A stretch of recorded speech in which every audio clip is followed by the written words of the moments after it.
Hi everyone, Mrs. V here, and today we are going to meet Amedeo Avogadro and we are going to discuss Avogadro's law.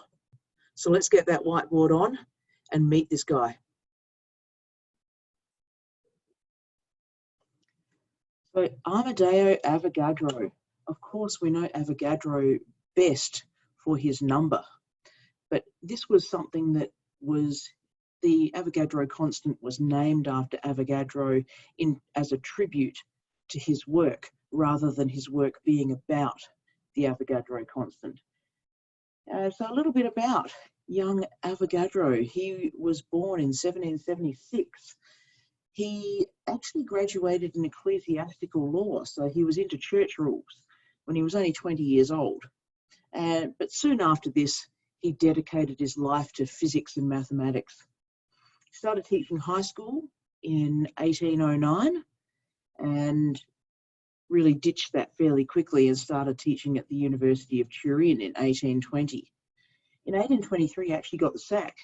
He was part of the revolutionary movement of the time to unite Italy, and the university released a statement saying that they were very glad to allow this interesting scientist to take a rest from his heavy teaching duties so that he could focus on his research.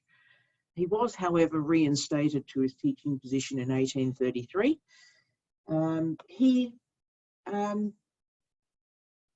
really got into the work that Guy Lassac had published about the relationships between volume and temperature of a gas, and also pressure and temperature of a gas.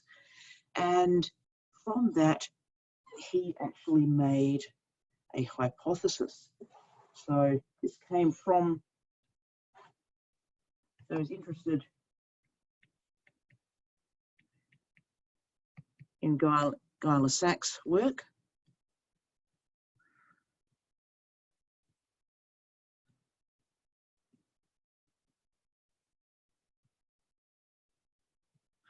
And rather than doing experiments and actually just determining his law, this was mostly, he thought about it and he made a hypothesis.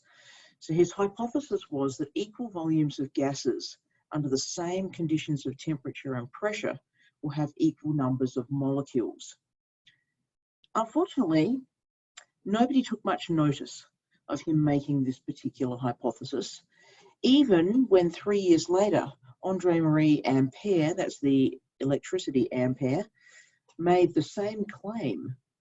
But no one took much notice of him either. What Avogadro is really known for is he cleared up the confusion between the terms atom and molecule.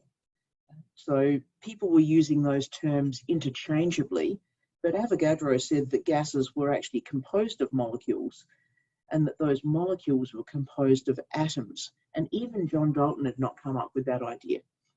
And again, nobody took much notice. So poor old Avogadro wasn't really receiving too much recognition for his work. In fact, it wasn't until after his death that kinetic theory was proposed, and that was in 1857. And that's where the evidence for Avogadro's hypothesis was produced, unfortunately after Avogadro died. And hence Avogadro's hypothesis eventually became Avogadro's law. But this did not happen in his lifetime, and this is probably why he looks so cranky in his photograph. All right, let's have a look at Avogadro's law. So what Avogadro is saying is that the volume of a gas is proportional to its number of moles. So we have volume is proportional to moles here.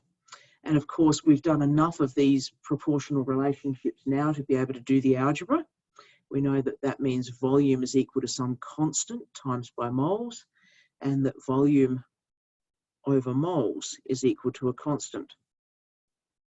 And from there, we know we can derive that V1 over N1 must equal V2 over N2. So we can do some examples where we actually use that expression.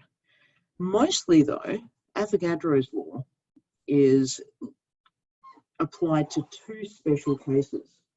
So we've got two special cases of pressure and temperature.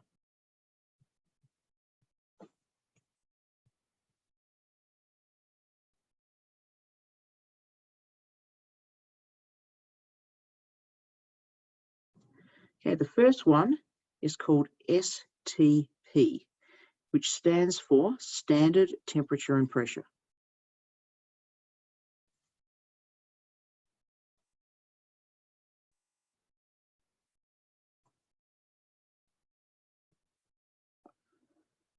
This is 101.325 kilopascals, so 1 atmosphere,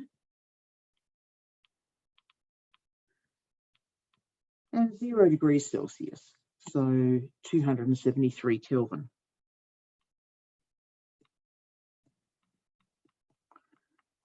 And when we do that, when we have those particular conditions, we find that our K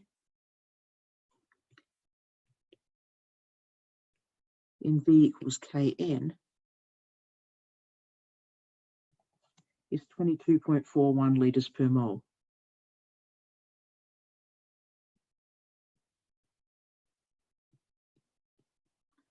Remember, if V over N is equal to K, and V is in litres and N is in moles, then the units must come out to litres per mole for K. This is known as the molar volume of a gas.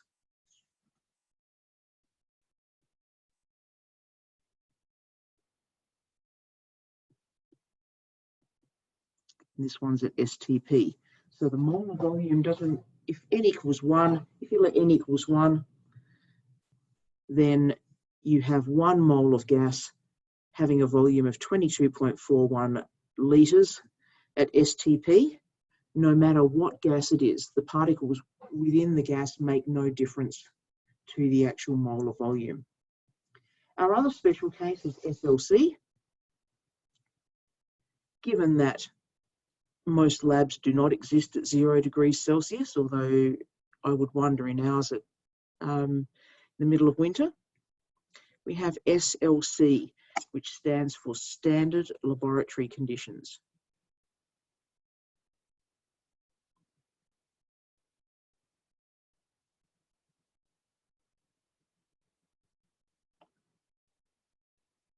This is 101.325 kilopascals and 25 degrees Celsius, or 298 Kelvin. Now, you've done some work on relationships between temperature and volume. Would you expect the molar volume at SLC to be equal, greater than, or less than the molar volume at STP? That's right, it's going to be more. The temperature, we saw in Charles' law that the volume increases as the temperature increases.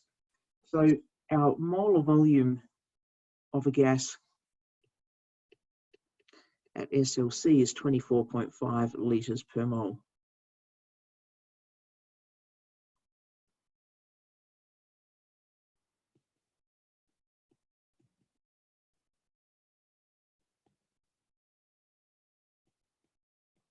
So two special molar volumes enable us a really quick way to determine the number of moles in a sample of a gas if we know its volume. We know that moles is equal to volume divided by molar volume. Or you could rearrange that to volume is equal to moles times by molar volume. And that is used only for STP and SLC. There are other gas laws that you can use to work out the number of moles, with different temperatures and pressures, but we only use that when we're looking at STP or SLC to calculate the number of moles of a gas if we know its volume, or the volume if we know the number of moles. That is all I have to speak to you about today. So I will see you guys in the next video.